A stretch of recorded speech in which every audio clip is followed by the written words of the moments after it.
Mauro Sijelstra yang baru saja menandatangani kontrak profesional bersama FC Volendam langsung menarik minat pelatih Timnas U33 Indonesia. Informasi tersebut disampaikan langsung oleh salah satu YouTuber ternama Indonesia, yakni Yusa Nugaraha. Yusa mengaku bahwa dirinya mendapat kabar bahagia dari rekannya tersebut. Mauro mengatakan bahwa dirinya baru saja mendapat kontrak secara profesional dari FC Volendam. Melansir dari laman transfermarkt.com, kontrak itu diteken pada 8 Mei 2025. Tak hanya itu, dirinya juga baru-baru ini mencatatkan penampilan bersama timnya pada laga terakhir Eerste Divisie atau kasta kedua Liga Belanda. Dengan adanya tambahan kontrak ini, membuktikan pihak klub memiliki rencana bagus dengan Mauro. Yusa juga yakin temannya tersebut berpotensi menjadi bomber apik ke depannya. Lebih lanjut, Yusa Nugraha mengatakan bahwa dirinya juga berbicara mengenai proses naturalisasi bersama Mauro. Soal naturalisasi, Mauro hanya bisa memberikan komentar sedikit. Pasalnya, progres perpindahan kewarganegaraan pemain berusia 20 tahun itu masih dalam pengerjaan. Belum ada pergerakan signifikan dan dirinya masih perlu mengumpulkan beberapa dokumen. Kendati demikian, pemain keturunan Bandung, Jawa Barat tersebut mengaku sudah dihubungi oleh pelatih Timnas U23 Indonesia, yakni Gerald Vanenburg. Gerald menyatakan ketertarikannya kepada bomber berpostur 188 cm tersebut. Menurut pelatih asal Belanda itu, sosok Mauro sangat dibutuhkan di skuad Garuda Muda. Pasalnya, mereka akan menghadapi beberapa turnamen pada tahun ini. Timnas Indonesia menjalani latihan perdana di Jakarta Senin petang jelang menghadapi Cina dan Jepang. Kedatangan Kevin Dix dalam latihan yang berlangsung di Stadion Madia Gelora Bung Karno, Jakarta melengkapi 28 pemain yang akan bertanding melawan China. Dix sudah sampai Jakarta pada Minggu, namun kemarin para pemain Timnas Indonesia masih berada di Bali dan tiba di Jakarta pada malam hari. Pemain yang musim depan bermain di Borussia Mönchengladbach itu bergabung dengan Rizky Ridho dan kawan-kawan. Dix berpeluang mengisi posisi fullback kanan atau gelandang kanan setelah Sandy Walsh dan Eliano Regenders mundur dari pemusatan latihan. Sementara Maarten Paes belum hadir. Kiper FC Dallas itu masih dalam perjalanan dari Amerika Serikat ke Indonesia. Para pemain Timnas Indonesia hadir di Stadion Madia sejak pukul 18.15 waktu Indonesia Barat. Media hanya diperkenankan menyaksikan latihan hingga pukul 18.35 waktu Indonesia Barat.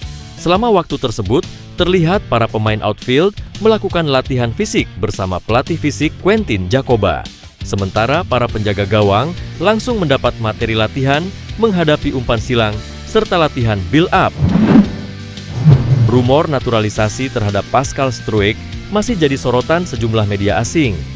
Bek Leeds United itu ramai disebutkan menjadi rebutan untuk membela Timnas Indonesia dan Timnas Belgia. Hal yang kemudian membuat Timnas Indonesia gerak cepat amankan pemain berusia 25 tahun itu.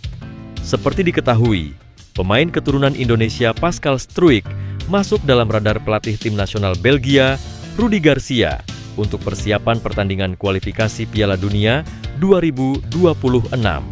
Menurut laporan media Belgia, Football 24, Pascal Struijk menjadi pemain yang dirayu oleh Rudi Garcia agar mau membela Red Devils, julukan tim nasional Belgia. Meski begitu besar kemungkinan Pascal Struijk akan disisihkan, pasalnya Direktur Teknik Belgia yakni Vincent Manaert lebih ingin agar pemain yang dipanggil Garcia ialah pemain di sektor depan. Sejatinya Pascal Struijk sudah cukup lama mengaku bahwa ia memang memiliki garis keturunan Indonesia. Sementara itu, nilai pasar Pascal Struijk jika dikutip dari data Transfermarkt menembus angka 16 juta euro. Dan itu menjadi nilai paling tinggi dibanding semua pemain Asia. Jika ia dinaturalisasi sebagai WNI, Struijk akan menjadi pemain termahal di Timnas Indonesia. Ulas Media Football 24 tersebut. Bahkan menurut media Korsel itu, satu Pascal Struijk dapat mengalahkan seluruh nilai pasar tim nasional Cina. Pelatih Timnas Indonesia, Patrick Kluivert, mulai menebar ancaman kepada Timnas Cina jelang duel di kualifikasi Piala Dunia 2026 zona Asia. Ia meminta lawan agar waspada dengan anak asuhnya. Duel Timnas Indonesia versus Timnas Cina akan berlangsung di SUGBK, Jakarta, Kamis 5 Juni 2025. Ini merupakan matchday 9 di grup C putaran 3 kualifikasi Piala Dunia 2026. Ini menjadi pertemuan kedua bagi kedua kesebelasan di ajang kualifikasi. Pada pertemuan pertama, Timnas Indonesia kalah 1-2 di Qingdao, China, Oktober 2024. Meski punya catatan buruk melawan Cina, tapi Timnas Indonesia memiliki keunggulan karena bermain di hadapan publiknya sendiri. Apalagi, sekarang ada beberapa pemain tambahan baru, dan juga kehadiran Kluivert sebagai juru taktik baru. Kluivert mulai menyalakan jenderang perang jelang bentrokan melawan China. Juru taktik asal Belanda itu menyebut tim Dragons wajib berhati-hati dengan Timnas Indonesia yang sekarang. Mereka yang harus melihat ke kami. Karena kami bermain di kandang, kami harus bermain dominan dan mereka yang harus berhati-hati ke kami, kata Kluivert. Ketika ditanya apakah ada pemain Cina yang diwaspadai, Kluivert enggan menyebutkannya. Tapi satu yang pasti, tim pelatih Timnas Indonesia sudah mengetahui bagaimana kekuatan skuad pimpinan Branko Ivankovic. Setelah menjamu Cina, Timnas Indonesia akan melawat ke markas Timnas Jepang di Stadion Suita pada 10 Juni 2025. Dua laga ini merupakan laga krusial bagi skuad Garuda karena menentukan nasib dalam perjalanan menuju ke Piala Dunia 2026. Timnas Indonesia saat ini sedang berada di peringkat keempat klasemen sementara grup C dengan nilai 9. Tambahan 3 poin akan membuat peluang semakin terbuka untuk melanjutkan perjuangannya via babak keempat kualifikasi.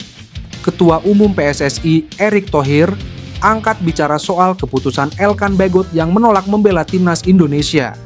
Dia menghormati keputusan Elkan Bagot. Erick pun meminta para supporter untuk tidak memojokkan bek berpostur jangkung tersebut. Sebab Elkan Bagot juga pernah berjasa untuk Timnas Indonesia. Elkan tidak masuk daftar 32 pemain yang dipanggil Patrick Kluivert untuk menjalani pemusatan latihan Timnas Indonesia. Ternyata, bek berusia 22 tahun itu memang menolak untuk bergabung ke skuad Garuda. Hal tersebut diungkapkan langsung Kluivert beberapa hari lalu. Dia menjelaskan Elkan yang meminta untuk tidak dipanggil dengan alasan ingin fokus bersama klubnya demi mendapat tempat utama. Legenda sepak bola Belanda itu pun menghormati keputusan tersebut.